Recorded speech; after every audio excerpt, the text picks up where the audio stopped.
ഒരു ചെമ്മീൻ റോസ്റ്റ്. അതിന് വേണ്ടിയിട്ടാണ് ഇത്രയും സാധനങ്ങൾ എടുത്തിരിക്കുന്നത്. കുറച്ച് ഉണ്ടാക്കുന്നുള്ളൂ, ഒരു 1/4 കിലോയോളം. അപ്പോൾ പിന്നെ ഇതിന് സവാള എടുക്കരുത്, ചെറിയ ഉള്ളി തന്നെ എടുക്കണം, എന്നാലാണ് ആ ടേസ്റ്റ് കിട്ടുള്ളേ. നമുക്കിതെല്ലാം ഒന്ന് അരിഞ്ഞെടുക്കാം.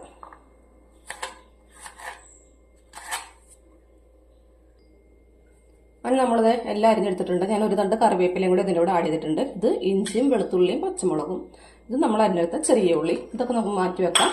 ഇനി നമ്മൾക്ക് വേണ്ടത് 1 കപ്പ് തേങ്ങ. ഈ തേങ്ങ തിരുമ്മിയതിൻ്റെ ഒരു 1/4 കപ്പ് വെള്ളം കൂടെ ഒഴിച്ചിട്ട് നമുക്ക് 1/4 പാല് മാത്രം, നല്ല കട്ടിപ്പാല്, ആ 1/4 പാല് മാത്രം നമുക്ക് മിക്സിയുടെ ജാറിലിട്ട് അടിച്ചെടുത്തിട്ട് വരാവേ.